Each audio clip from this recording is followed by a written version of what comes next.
বিসমিল্লাহির রহমানির রহিম। আসসালামু আলাইকুম প্রিয় ভিউয়ার্স, আশা করি আল্লাহর রহমতে যে যেখানে আছেন ভালো আছেন, সুস্থ আছেন। আজকের আরও একটি ভিডিও নিয়ে আসছি, গুপ্তধনের ভিডিও। যারা দেখতেছেন এটা হলো পঞ্চপূজা।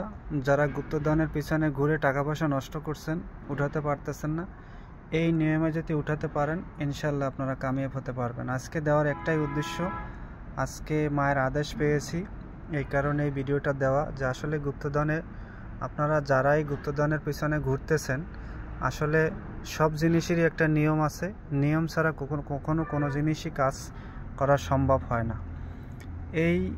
এই নিয়মটা হলো, প্রথমে আপনি দুধ দেবেন, 2টা ঘটে হোক 1টা ঘটে হোক, আর একটা কলাপাতা 7টা বিসমিল্লাহ করে ধোয়া দেবেন। কলাপাতাটায় সাজাবেন 5 পদের ফল, 5 পদের মিষ্টি, কিছু ফুল,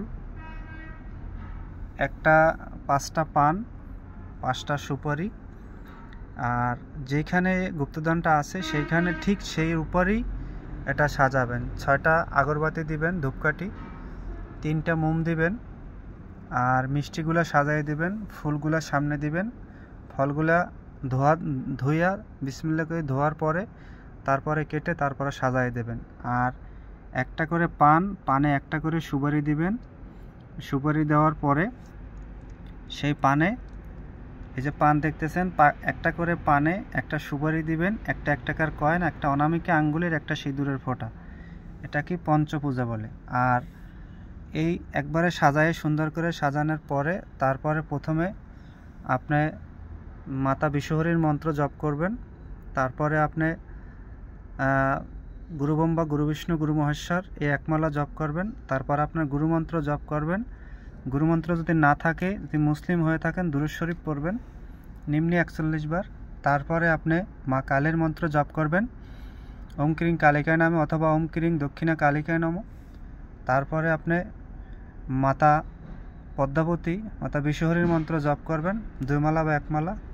তারপরে সবার কাছে প্রণাম দিয়ে যেই ধনটা আছে সেই ধনটাকে চাওয়ার জন্য 2 হাত জোর করে বলবেন যে